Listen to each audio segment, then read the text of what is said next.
जब पहले ही से इतनी नीयत ख़राब रहेगी तो कैसे सेवा होगा जिला का और देश का। और जब यूपीएससी जैसे एग्ज़ाम में इतना बड़ा धांधली हो जाए और ये आईएएस का पोस्ट एक रिस्पेक्टेड पोस्ट है जिसे लोग उम्मीदें लगाते कि पढ़ा लिखा आदमी कुछ करेगा और पहले से इस तरह से वो धांधली कर बैठा हो तो उससे आप क्या उम्मीद लगाएंगे। अच्छा चलिए, ये बात हो रही पूजा खेडकर की।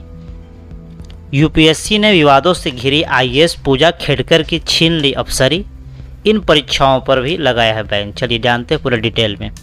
यूपीएससी ने कहा है कि पूजा मनोरमा दिलीप खेडकर को यह भी स्पष्ट रूप से बताया गया था कि यह उनके लिए अंतिम और लास्ट अवसर था। दोनों तो एक ही बात हो गया है। उसके बाद समय में और विस्तार की अनुमति नहीं दी जाएगी। पूजा खेडकर आईएएस भारत की सबसे बड़ी और कठिन परीक्षा कहे जाने वाली यूपीएससी की सिविल सर्विस परीक्षा में धांधली करने वाली पूजा खेडकर के खिलाफ एक्शन लिया गया है।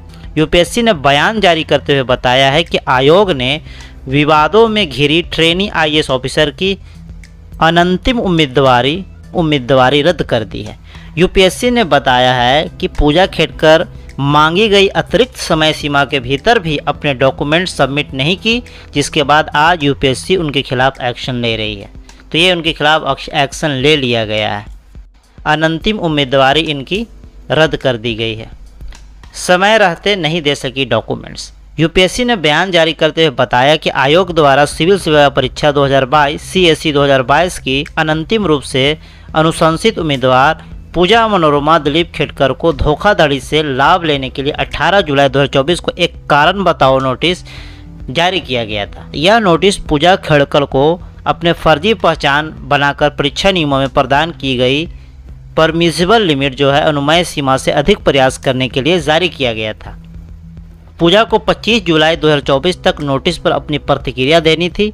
हालांकि उन्होंने 4 अगस्त 2024 तक और समय देने का अनुरोध किया ताकि वो अपनी प्रतिक्रिया के लिए आवश्यक दस्तावेज जुटा सके।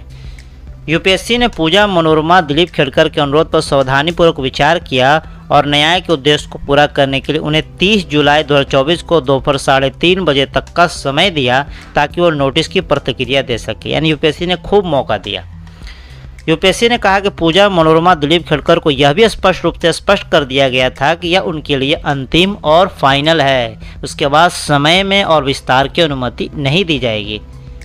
उन्हें यह भी क्लियर शब्दों में बता दिया गया कि अगर जो टाइम दिया गया है 30 जुलाई को 3:30 बजे तक कोई प्रतिक्रिया अगर नहीं मिलेगा तो यूपीएससी उनसे पूछे बिना अब आगे की कार्रवाई करेगा। समय सीमा बढ़ाए जाने के बावजूद वह निर्धारित समय के भीतर अपना स्पष्टीकरण प्रस्तुत करने में विफल रही। और क्या कौन कौन परीक्षाओं पर इनको बैन लगा दिया गया है तो देखेंगे इस पर। यूपीएससी ने उपलब्ध रिकॉर्ड की सावधानीपूर्वक जांच की और उन्हें सीएससी 2022 नियम के प्रावधानों के उल्लंघन में कार्य करने का दोषी पाया। सीएससी 2022 के लिए उनकी अनंतिम उम्मीदवारी रद्द कर दी गई। चलिए, उम्मीदवारी रद्द हो गया और उन्हें यूपीएससी की सभी भविष्य की परीक्षाओं चयनों से अस्थायी रूप से वंचित कर देगा। लो भाई, अब तैयारी ही नहीं कर पाएगी, एग्जाम ही नहीं दे पाएगी। यूपीएससी परीक्षा में ऑल इंडिया 821वीं रैंक पूजा खेडकर का जो आईएएस रैंक 821 आया था हासिल करने वाली आईएएस ऑफिसर पूजा खेडकर पर अपने अधिकार का दुरुपयोग करने का आरोप है। उन पर सिविल सेवा परीक्षा में अलाउड लिमिट से ज़्यादा अटेम्प्ट प्रयासों का फ़ायदा उठाने के लिए अपनी पहचान को गलत साबित करने का भी आरोप है। जब मामला सामने आया तो उसके बाद दिल्ली पुलिस ने यूपीएससी द्वारा खेडकर के खिलाफ दायर एक शिकायत पर उनके खिलाफ एफआईआर दर्ज की थी। उस दौरान यूपीएससी ने एक बयान में कहा था कि जांच से यह पता चला है कि पूजा खेडकर अपना नाम, अपने पिता और माता के नाम, अपना हस्ताक्षर यानी सिग्नेचर, अपनी photo, email ID, mobile number बदलकर अपनी पहचान फर्जी बनाकर परीक्षा नियमों के तहत अनुमेय सीमा से अधिक प्रयासों का धोखाधड़ी से लाभ उठाया। यानी जितना भी परीक्षा का जो प्रयास होता है, अटेम्प्ट दिया जाता है, उससे भी ज़्यादा उन्होंने अटेम्प्ट फ़ायदा उठाया। तो इस तरह से ये था मामला पूजा खेडकर का।